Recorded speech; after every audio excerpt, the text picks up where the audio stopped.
All right. Hello, everyone. Welcome to episode 7 of Life with French and Yel. Hello. This episode is kind of a continuation from our last episode, which started off with Joe Dispenza's Breaking the Habit of Being Yourself.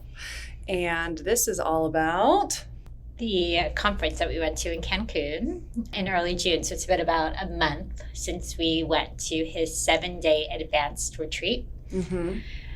And we're going to share what we learned, what our experience was, and how life has been since. Yeah, some cool, fun, crazy stories about things that happened there. And yeah, it was an awesome experience. It was very, very cool. I was already looking at dates to go again because I enjoyed myself so much and had so many breakthroughs, I felt like, emotionally. But yeah, it was amazing. Okay, before we jump into that, though, I think we kick it off with just a little bit of the good, the bad, and the lesson since we have last filmed, which was 2 weeks ago. Yes. I don't know if you can see on camera, but I look kind of crazy. Okay. So no, not yet. I actually had septoplasty, or rhinoplasty, something I've been thinking about doing for about 20 years now. And I thought 2 weeks out, I'd be completely recovered and feeling amazing. And I'd be able to smile normally and there'd be no bruising under my eyes. And I was kind of wrong, all of that. So I am just still working on recovering. And that's kind of a lot of my, the bad was still recovering. The good, I got it done. I'm very happy I got it done. I think once I'm all healed, I'm already breathing better, which is incredible. This side used to completely collapse in when I took a breath in. And so I'm already noticing massive differences there. I've been sleeping great, finally. Took about 2 weeks to sleep right during the night, which was tough. But I'm on my road to recovery. And I think the lesson here was, it kind of reminded me of our episode number 2, giving ourselves grace. And I think sometimes you can have all these great plans for things and life throws you for a curve and doesn't quite go according to plan. I am leaving tomorrow night for a couple weeks in Europe, which I'm super stoked on. Wasn't really intending on feeling this way going there, but I think I'm just going to embrace it and live my life and laugh about it. And just I was like, gosh, do I really need to film today? I look kind of crazy, but whatever, it's fine. It's real. So we're just going to keep it real. So I kind of picked a motivational quote that reminded me a bit of my experience at the advanced week-long retreat with Joe Dispenza. It's a bit of a long one, so bear with me, but I think it was a really good one. It's a good one, yeah. Right? Okay, so happiness turned to me and said, "It is time. It is time to forgive yourself for all of the things you did not become. It is time to exonerate yourself for all of the people you couldn't save, for all of the fragile hearts you fumbled with in the dark of your confusion. It is time, child, to accept that you do not have to be who you were a year ago, that you do not have to want the same things. Above all else, it is time to believe, with reckless abandon, that you are worthy of me, for I have been waiting for years." And the quote is attributed to Bianca Sparacino. And I may have touched on this in the last episode or teased it a little bit, but I had a moment after one of the meditations a couple days in, and that was kind of my big aha moment from the retreat, where I was kind of floating there in the ocean. I think we did maybe an indoor meditation, then a little bit outdoor walking, and we very frequently went and did a little swim after. And I thought, what was all of this for? My whole life, everything has led to the moment just to remember how to truly love myself, and that I have been waiting for myself to realize that pretty much my whole life, and things that you forget through childhood trauma and I'm gonna cry. That's so and relationship drama and all the things that just make your life, some of the memories that you wish you could forget, but really all lead you to that moment where you have that realization. Yeah. So yeah, that was my big moment right there. It's a great moment. Yeah. Okay. Turn it over to you, French. Okay, the good. So I just got back from New York yesterday. And I was there for 6 or 7 days. And I had such a great trip. Like, I did a staycation with one of my best friends, who was a former coworker. We became really close, and we stayed at a hotel in the city, and we did all the stuff we like to do, which is go to bookshops and shop and all the shops. all the shops and eat oysters. We both love oysters. And we just took really long walks around the city and chatted, and it was just amazing.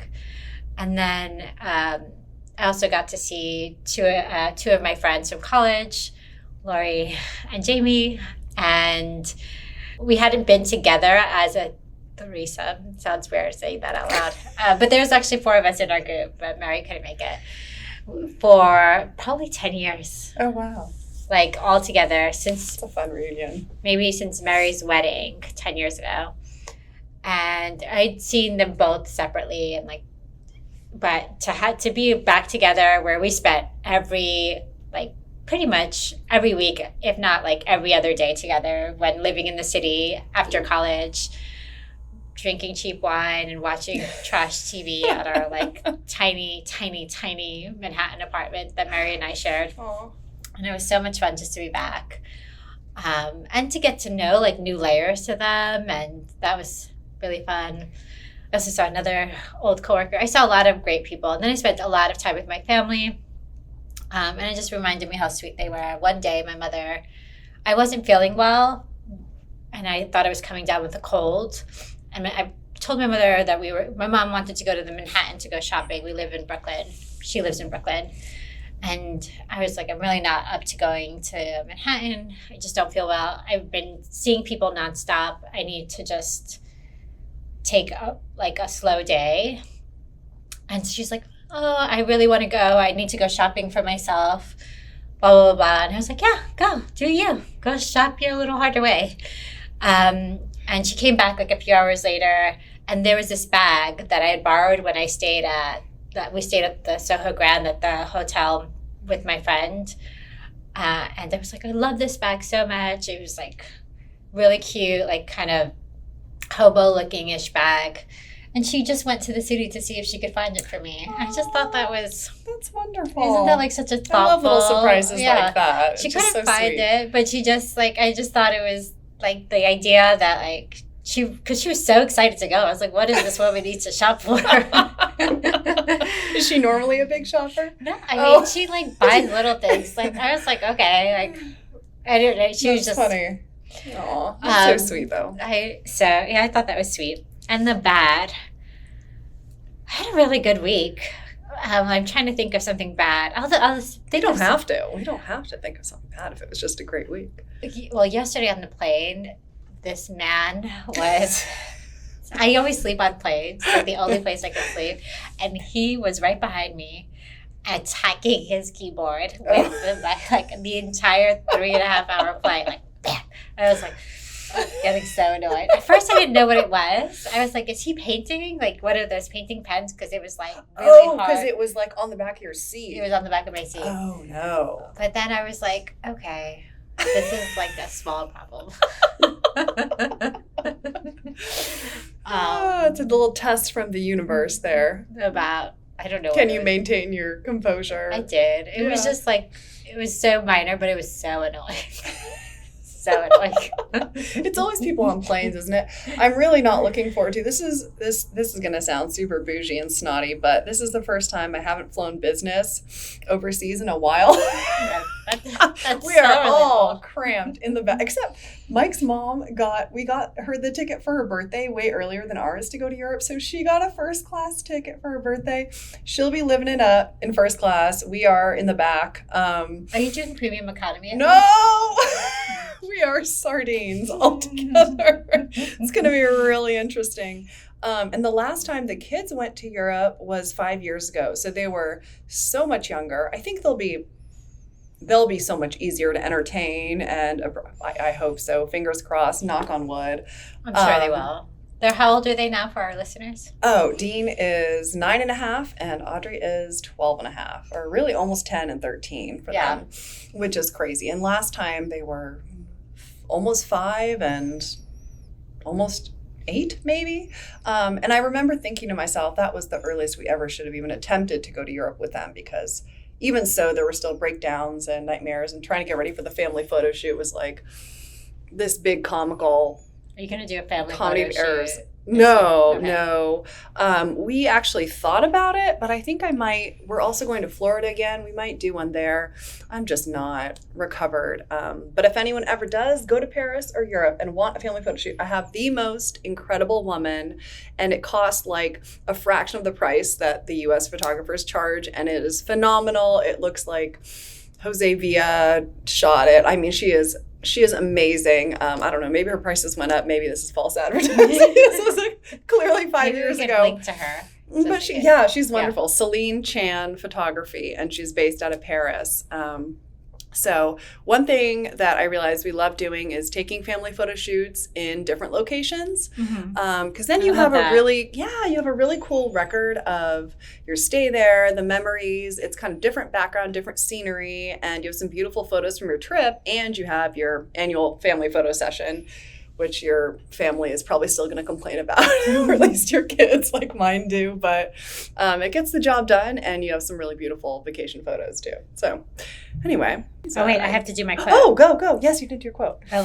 Is 10 years from now, make sure that you can say that you chose your life, that you didn't settle for it. And I like that quote because it actually fits into a lot of what we learned at the conference, and about choosing like who you want to show up as and what you want your life to be. And it's one of the reasons why I really like and appreciate Joe Dispenza's teaching, because it really empowers people to be able to steer the ship of their lives. And I like that. Into the harbor of happiness. Love that. Just bringing it home. No, I agree. It's, and I think I'd mentioned this in our previous episode, which was kind of like a part 1 to this, when we were talking about how we first found his work. I don't know if I mentioned it, but I was actually really kind of depressed my senior year of high school when I first watched The Secret.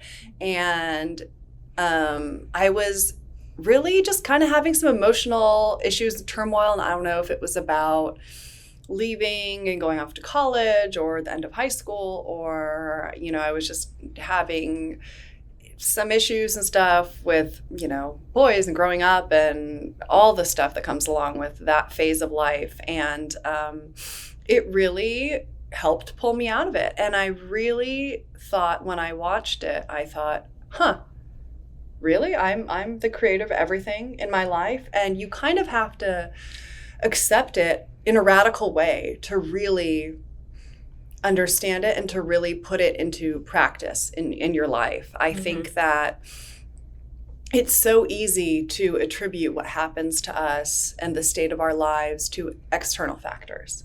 Yeah. And I think most of us do. And I think most of us wait for an external factor to be a savior in our life and to cause the change in our life. Yeah. And all change. I did. Yeah, I have. I mean, even knowing this stuff, I forget sometimes. And it's a constant state of remembering. And I think that's why meditation is so good. And I think that's why it's so critical that you do it regularly, because as Dr. Joe says, you meditate for change. And I like, not for change. No, for change. You meditate to change. You don't meditate to heal or to get specific things. You meditate every day to change yourself so that you show up as a better version of yourself, and hopefully the best and highest version of yourself in your daily life. And that when you do that, naturally, the change happens and your life starts looking different to you, and you start acting different, and you start showing up differently. And that's what I really love about all of his meditations. There's one in particular that we did. So we were at the 50th. The one that we went to in Cancun was the 50th advanced retreat that he had done, which is pretty incredible when you think about it. He was saying he has spent basically an entire year of his life teaching these advanced week-long retreats at this point. And he's only been doing them in this format for the full week long for a couple of years, maybe, right? 5, 6 I don't remember. years. which is really wild. So, I mean, that man, hats off to him. He's always on the road teaching people. He is always on the road. That's fair. Yeah, I mean, just even thinking about how he manages his own energy in doing that and having to lead everyone. And he gives, all the lectures except for the ones that are more about the scientific material that are led by the UCSD team. It's really just him leading it and teaching the whole time, which has to be exhausting if you think about it. Yeah. What can people expect? Mm-hmm. I did not know what to expect. So the only reason I even a little bit knew what to expect is because French had already been to one. There's almost like an aura of surprise and not secrecy, but just there's no long itinerary you receive before you get there. Yeah. You don't have a set schedule for the day until pretty much the night before. They tell you when to show up the next day. So you are a bit at the mercy of it, and it is done intentionally too to keep you embracing the unknown, because so much of our lives is us wanting to know. Yeah. Right? And I'm laughing because we thought the first day we made reservations for every single night for dinner. And we thought we were so on top of it. We're like, we gotta get the reservations first. And we made reservations for 7. Yeah. So not 7 p.m. unreasonably early. And we did not make one. No. But we do love a buffet and all you can eat. Oh my gosh. The food was phenomenal. So at this particular resort in Cancun, it was the Barcelo group, the Maya Barcelo. And so there's multiple different resorts on the property owned by the same group, and they all kind of have a different look and a theme. They're built different years, so some are newer and better than others. Tip to the wise, if you are going to book one of his retreats, make sure you book it at the main hotel where the actual conference room is. And so we slacked a little bit because it's a big chunk of money. It's an investment when you first book it. Yeah. And we thought we would just wait like maybe another month or like another, for me, credit card cycle and stuff, so it wasn't all in the same month. And then by the time we booked it, all of the rooms at the amazing, gorgeous, brand new one where the conference center was were booked. And so we booked it at the hotel right next door, which wasn't bad of a walk at all, but we did have like it was just 4 things break down in our room while we were there. Our toilet broke down. Toilet, the shower. The door stopper fell on us from the top. Thankfully, you're not in the room that much except to sleep. And the mattress was comfortable. Yeah. So that was not bad. And it was in Mexico. It was in Mexico. The beach in Mexico is so beautiful. Oh, the beach was gorgeous. The pools were amazing. The food was amazing at both of the places. Yeah. So none of that lacked. It was just the hotel room itself, which thankfully you don't spend much time in. But just a word to the wise, book the hotel room as soon as you can to make sure that you're there. It doesn't sell out. And also I think during bathroom breaks, that's another word to the wise. Oh, yeah. You got to plan it out because, 2,200, a group of 2,200, if you say, the majority are women and they're all heading to the bathroom on the breaks. It's the majority women. It was like, what was the ratio of men to women? Like, probably 7-3. I would think so. Yeah. I would say 70% women probably, which is interesting too. So I don't know I think he spoke to that at one point. He was saying maybe mostly women are attracted to his work, or I don't know. It was interesting somewhere else, not Dr. Joe related. So I can't attribute this to him, but it was saying that women are more sensitive to frequencies, which is why they say women are more intuitive. Yeah. Because they pick up on frequencies of others more readily. Yeah. And I don't know if maybe, since a lot of his work has to do with frequency and tuning in to the right potential and frequency in your life, that maybe it's a topic that attracts more women. I don't know. Women are more actually brought this up, or with the difference between him and Tony Robbins, which have a similar end goal, which is to be the best you, but totally different approach. So different. Yeah. And you were saying that you think Tony maybe has a more masculine approach. Definitely more masculine energy, more go out there, get it, work your hardest, drive yourself into the ground, working hard. It's like kind of reminds you of like the whole, I don't know, have you read, is it called Can't Hurt Me, the David Goggins book? No. So it's awe-inspiring. It's phenomenal. But I literally wanted to just like give the man a hug halfway through the book and be like, you don't have to keep hurting yourself and doing this to yourself to be your best. Like, I was exhausted for him. And it's phenomenal and so inspiring what he was able to accomplish and how he was able to transform his body. And what he has achieved. And he does like these crazy ultra marathons now. And he was a Navy SEAL and he was a Marine and just things that no one ever told him he could do. He was super overweight when he started. He failed the test multiple times, couldn't do it, but just kept pushing himself. But some of the stories by like the third ultra marathon of like his feet basically falling off his body because he didn't train enough before and like peeing blood and all. I was just like, no, man, you don't have to do this to yourself. So, I think sometimes there's like that drive yourself into the ground approach that feels to me like more of just a masculine energy. And then there's the more just manifesting from your inner self and energy and peace and balance and harmony, which to me feels like more of a feminine energy. And I think everyone has to have a balance of the two to get things done eventually. But some, like Tony Robbins for me, is much more swayed in the masculine. And I think a lot of the Joe Dispenza work is more attractive to women because it's more about attracting rather than going out and get it. But there was still a good amount of men there. But the whole point of this story was is there a point? we were talking about bathrooms. Oh gosh, get in there early. Find a bathroom. We had secret bathrooms that we would like. The lines were crazy long. To our secret bathroom. Yeah, we had to book it to our secret bathrooms. But otherwise, if you're staying there, you can go to your own room. You can rent your own room bathroom. I guess you could do that, but still, like, bathrooms. So we talked about rooms. Get a room, ideally where the conference is. Like the one in Cancun had like 3 resorts within this main resort, and the one where the conference was just nicer. It was beautiful. It was an adult only. Brand new. Yeah. Just gorgeous, modern. But the food was good. I mean, we were happy. The food was great we everywhere. Spent very little time in our room. You just go to your room to sleep, literally, and then you're waking up. You have to be in the conference room. Right. One day was 6, one day was 6:30, one day was 5:30, and then there's a 4 a.m. day and another 6 a.m. day, I believe. Yeah. So there's, and I don't know if that's the same for every conference, but basically you're getting up early. Like we were like, maybe we'll go to the spa in the morning. Oh yeah. And we had big dreams of relaxation. It did not. It was not relaxing. Happen.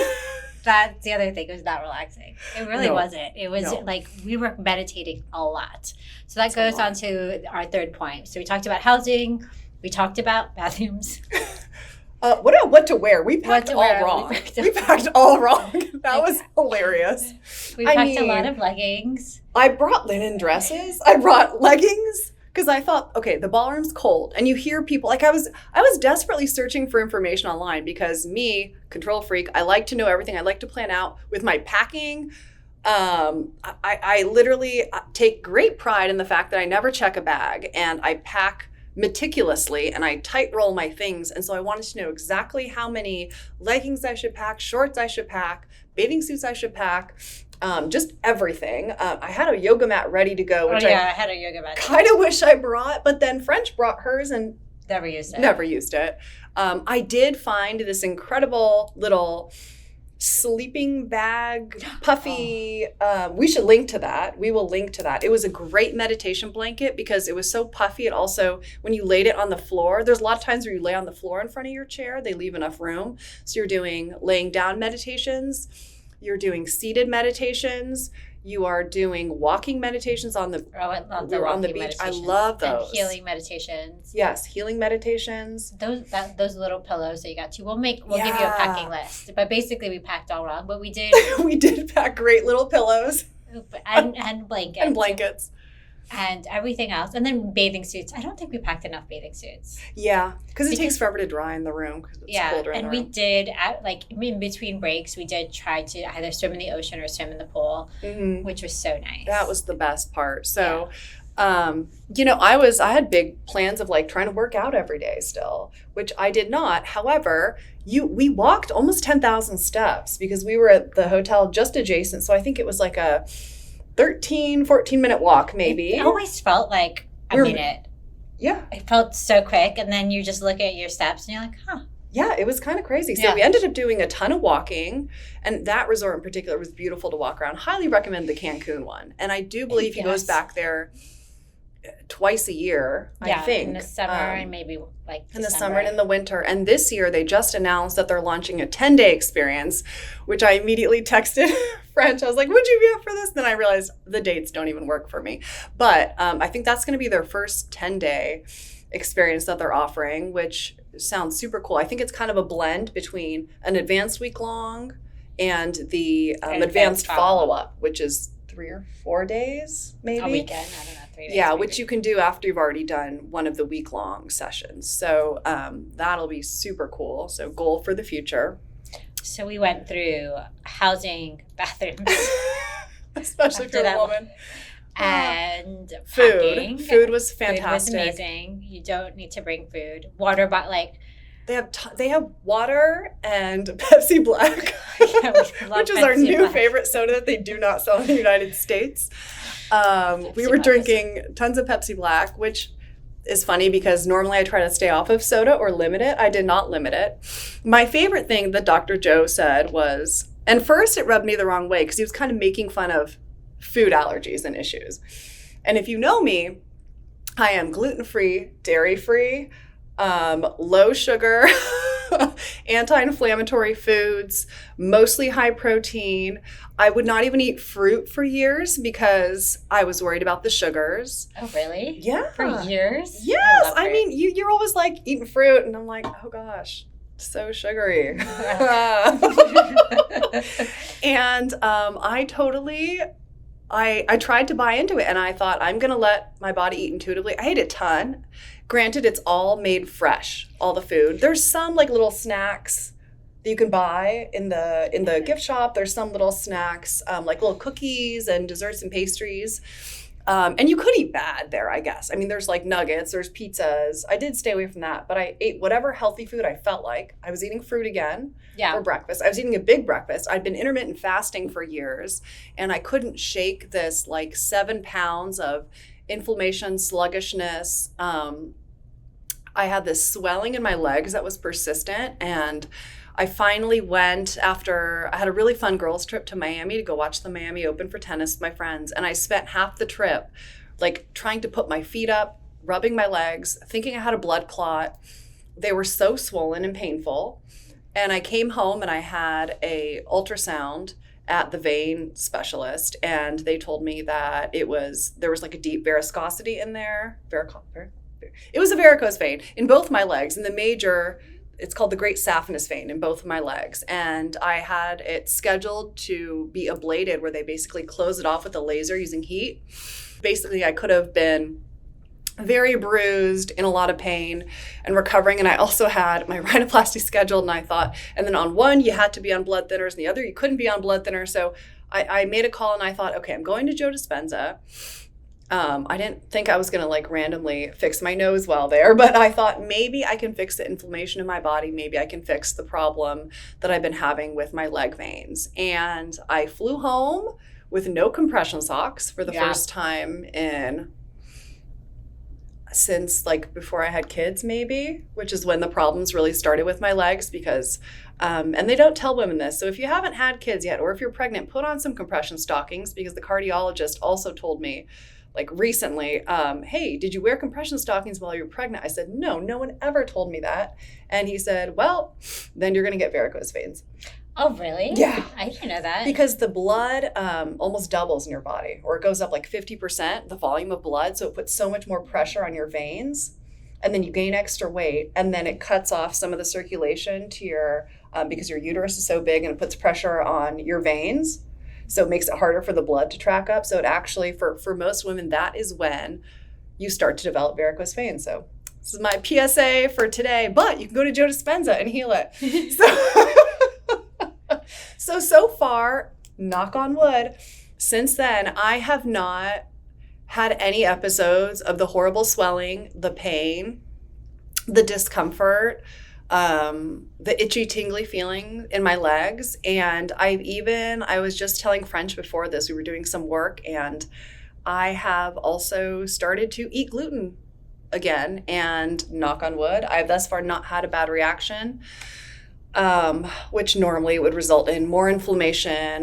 My arms would tingle. They would go numb when I was sleeping. I would have gut issues, and I've actually been fine so far. But I've meditated since I came back almost every day. I think maybe there's been 2 days where I skipped, but also I've been in recovery with this. So if I was just too exhausted, I may have fallen asleep before I got to it or something.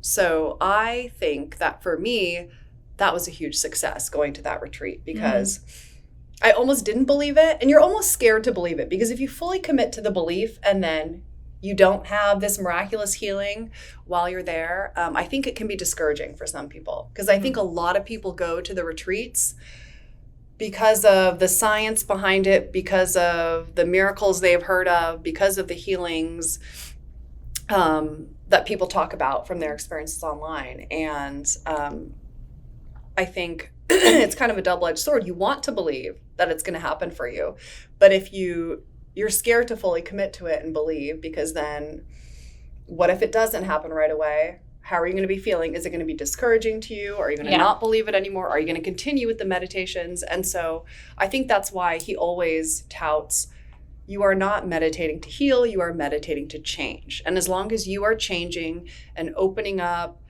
to a higher power, to a source, allowing your body to relax into this parasympathetic nervous system state, which is, he calls it the best pharmacy in the world. So your brain is then sending your cells coherent signals. You are relaxed. You are receiving the best quality information and signals from your brain on how your body is healing, and you are constantly turning over cells and creating new cells.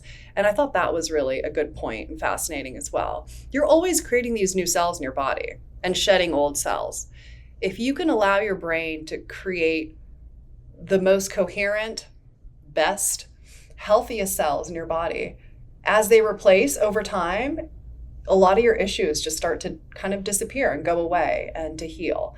And I definitely found that was true for me. So that was phenomenal in my experience. And now I've talked so much. Well, we want to hear about your experience. I'm turning the floor over. One of a crazy experience for me. Well, not crazy, because I'm always, so a lot of what he talks about is quantum physics. And I'm not going to pretend to really fully understand quantum physics. But basically, if you change your experience in the quantum, then you can change your experience within this, what he calls three-dimensional reality. And I thought that was interesting. And so that's basically it's really similar to what prayer could be, praying to in another source to change things for you. Meditation is he uses meditation as the vehicle to reach the quantum. Meditation or pray, it's a really visualization.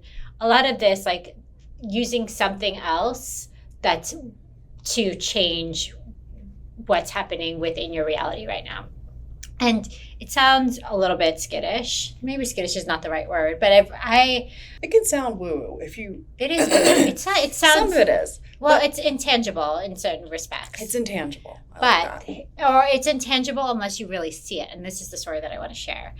And it was the last day, and it was a pineal gland. No, I'm not sharing that story. I'll share that one later. When?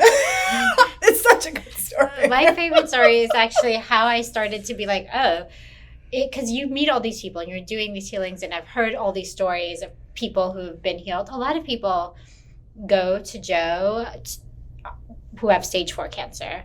A lot of scientists go to Joe to understand how they're able to make the changes that they can make, because it's really not essentially mimicking the placebo effect, that your beliefs can change how you're feeling within your body. Mm-hmm.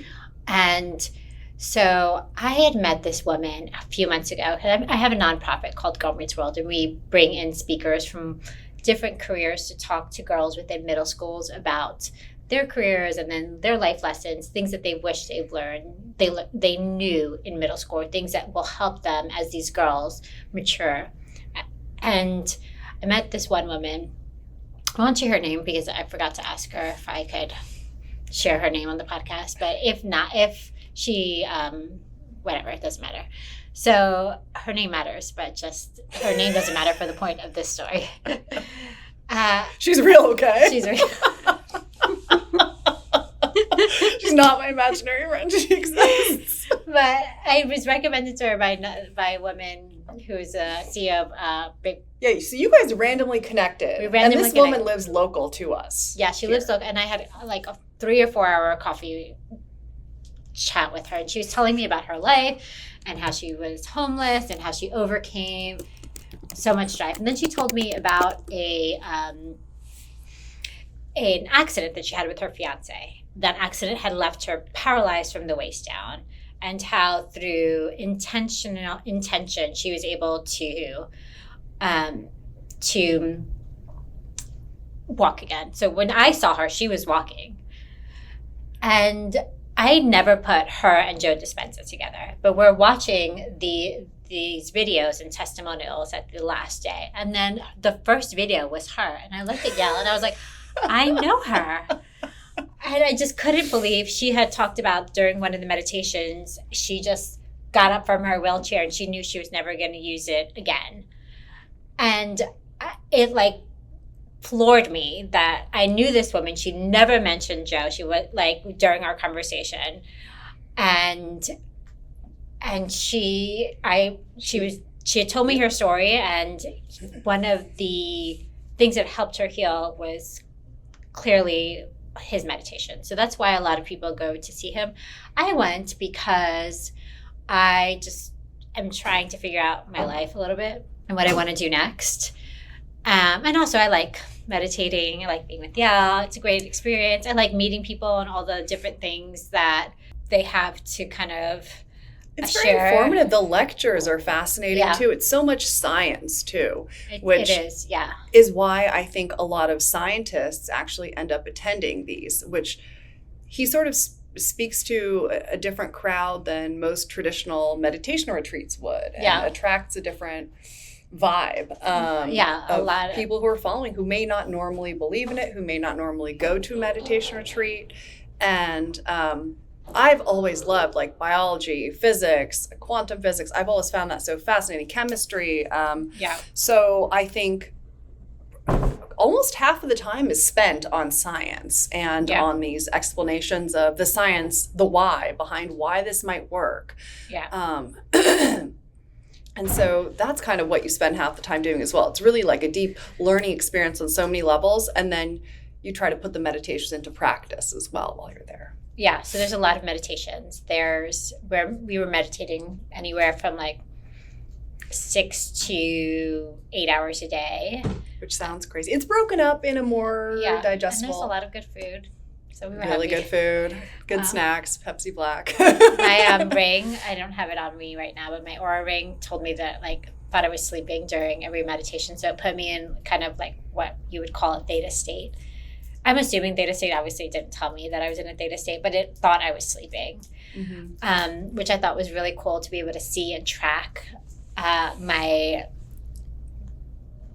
through my ring, like how much I was sleeping, what my heart rate variability was, what my heart rate was, like how, and I was able to see that during the meditations, the ring thought I was sleeping. My HRV was like excellent. My recovery was excellent.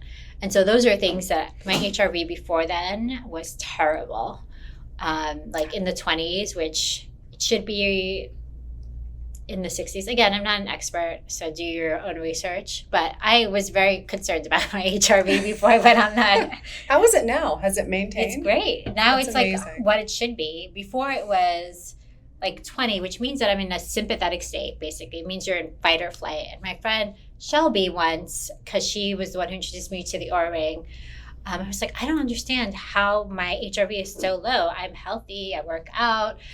And she's like, and it's telling me that I'm stressed, but I don't feel stressed.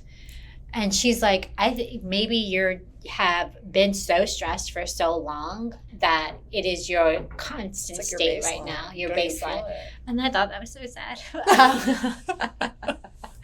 But now I'm normal, so I don't know what happened, but it allowed me to just relax more, and maybe let go of some of the, and this is the meditation, let go of some of the things that I've been holding on to that was maybe keeping me in that sympathetic state. And so what we'll talk about is kind of a crazy story, and I'm a little shy to share it because it sounds nuts. And I think it's so cool. I wish I had this experience. Yeah. It's I think it's worth sharing. I was encouraging French to share it because I think, well, first of all, it's just so cool and out there. It is and crazy. Yeah. But I think hearing those kinds of stories from people who are also interested in science and personal development books and the 12-week year, and it makes it kind of not demystifies it, but it's like, oh, like normal people can have these interesting mystical experiences if you go deep enough within yourself and tap into source or higher power, the quantum field, or, you know, deepen your connection with God or spirit, whatever you call it, whatever your religion is. We have this capability inside of us to connect to some sort of higher power and get these interesting downloads that wouldn't normally happen when you're rushing around in the day-to-day of your life. But when you go deep, when you meditate, when you give this time back to yourself to work on yourself and improve, I think you get these really interesting messages and feedback from yourself. It's like from within yourself, you know, or from within this, or from a higher power. So anyway, I think this is super cool. Her experience. So, it is, and I recognize that it sounds crazy, and I would not have believed it if I did not go through it myself. But it was during the pineal gland meditation, which is like a morning meditation. We have to get up super early, and the goal, I don't know. It starts at 4 a.m. It starts at 4 a.m. And that's apparently when you are most kind of.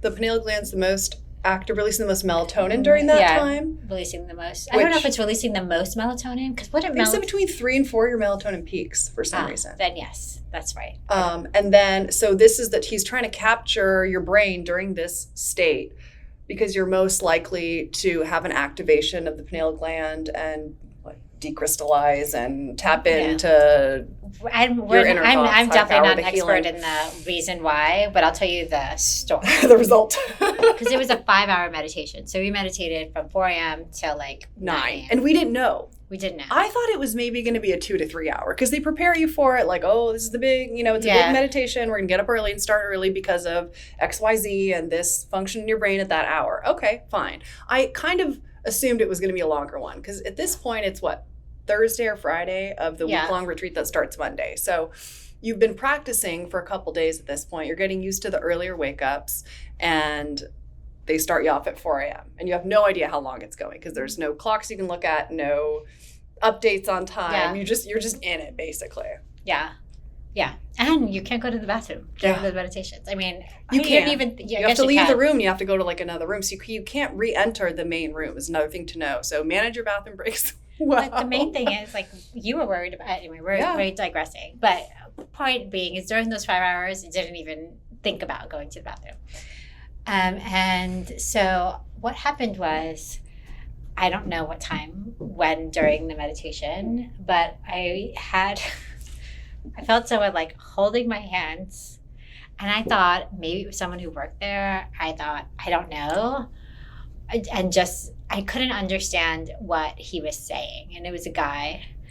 And I remember and he was just holding my hands and saying, what I came to realize afterwards was, let it go. And he was like, and I remember saying, like, I can't. And I don't know, like, you couldn't understand his words when you were in the experience. And I just remember, but I remember saying to him, I can't. And I don't know. So that's what I felt. I literally felt his hands. I felt a human being touching my hands, telling me this. During this 5-hour period, during the meditation. And then it occurred to me, I don't know how much time later, that person was not there. That it was like, and I was like, oh my gosh, that's so weird. And then the next day, I wake up and I was like, yeah. And we're sharing a room. Yeah. And you're having crazy kind of dreams all night because dreams. you're just meditating and in your mind so much and processing like old stuff that happened to you. And yeah. And I was like, yeah, I realized what that guy was saying. He was saying, let it go. And I kept saying, I can't. And he was saying, let it go. And then you said. And I said, well, you're not going to believe the dream that I had last night. And so I think my dream was early on in that night. And Francesca had told me about her experience during the meditation with the person holding her hands, and she like didn't quite understand what he was saying. And so as soon as she told me that, it triggered me back to the dream that I had had that night, where the lyrics were coming in from the famous Frozen song, Let It Go. And it was the past is in the past, let it go, can't hold me back anymore. And I was watching in my dream, and it was Elsa singing the song, and it morphed into French's face in my dream. And in my dream, I'm thinking, it's one of those dreams where you're kind of thinking still, and I was like, oh my gosh, that's crazy. And then I was saying, gosh, Elsa sort of does look like, I guess, like a really light-haired version of French, and then I'm like, I have to tell Francesca about this dream when I wake up. I have to remember it. And of course, I didn't remember it until you said the part about let it go. And then I said, oh my gosh, you're not going to believe about my crazy dream last night. You were in it, and it was Elsa saying let it go, and it morphed into your face because that's what he was trying to tell you. So yeah, we spent so much time together that our minds melded and fused messages. Which that was just crazy and cool, I thought. Yeah. I had lots of dreams too, like from my dad being in it. There was one where it was like, if my dad hadn't passed away when he did so suddenly and quickly, what it would have been like with me taking care of him almost being in a hospice state. And it's so interesting. I get those kind of visitation dreams from every once in a while, but I had, I think, 3 that week. And there's another one where he was telling me to set up a meditation corner when I got home, so I kept up with it, and I did that. Ironically, my dogs sit in the meditation corner on the floor more than I do. I usually end up sitting in bed or in a chair. They do. But yeah, it was overall just such an amazing experience. And then the last day we met some really cool people, the second to last day. We were worried because we weren't meeting anyone. We were like, what's wrong with us? Smile. We're friends. I think maybe it was because we were hanging out together all the time. Maybe it's harder to make friends with 2 people who already look like they know each other. Yeah. But the last day in particular, I had that cool story about meeting Andrea. Like she was. Yeah, she's awesome. I went to the bathroom. French was waiting for me. And then by the time I came out, it was pouring rain. And so French wasn't there. My phone wasn't working. I couldn't get a hold of her. And then there was this other woman standing there who was like taking a selfie video or something.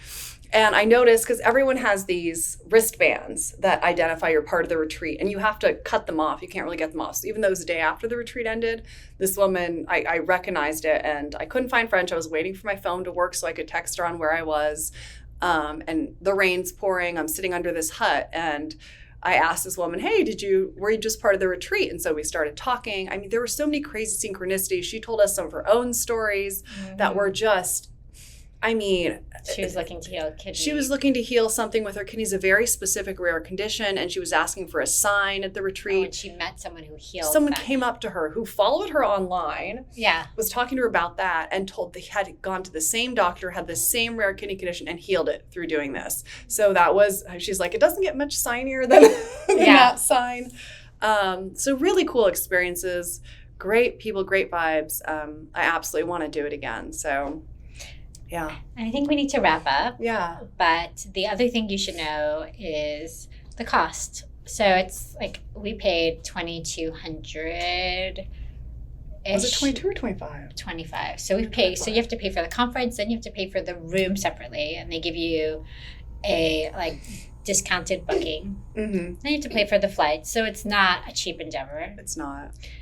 And so you can share a room, which brings down the cost a little bit, but it's still kind of expensive because the room, at least at this hotel, was it this way at Grapevine? It pays for all your food too. I don't think so, but I stayed at home at the Grapevine. Okay, yeah. And then there is a nonprofit that sponsors people to go there that you might want to look into if you're interested in going. I just loved it. I thought it was just amazing to meditate and then jump in the ocean and then be with Yel and share that experience with you. And so we will. I want to do it again. I want to try and do. It felt like it was an upgrade on my mental and physical self. I just felt like an upgraded version of myself coming home. And I can imagine that if you do that every year, every other year, you just kind of keep up leveling yourself mentally and physically and being the best version of yourself. And that is reason alone is incredible. And we still had enough free time where it felt like I got a little escape and a little bit of a vacation too. And we tacked on a day prior. We arrived a day prior and we left a day after. And then we did use the spa. Which was like really cheap just for a day pass. And you get all these thermal pools and sauna we just did it to do the pool and the cold plunging. Which was like, $25 a person, I guess, just for the day. So that's super reasonable. No time limit. You can enjoy it. So highly recommend that if you go to the Cancun one as well, or look into it based on where you're going, because these retreats are around the world. So you can look into kind of what's coming up, what's closest to you. Sign up online on his website because they will notify you via email when they're ready to release tickets. And some do sell out really quickly too. So if there's one that you're thinking about, they'll release where it's coming for the year. And then if you sign up via email, you can get notified when that one's ready to go on sale for the tickets. And then book your hotels quickly too. So yeah. And I think I think his teachings, I think the meditations really helped. I think also just getting away for a week and just really focusing on yourself and healing. But I think I'm a big believer actually in there's multiple avenues to get to the same place, which is why I think a lot of different religions teach the same fundamental values and lessons. I think prayer, meditation, all of these things kind of take you to back to knowing, who you are and how to,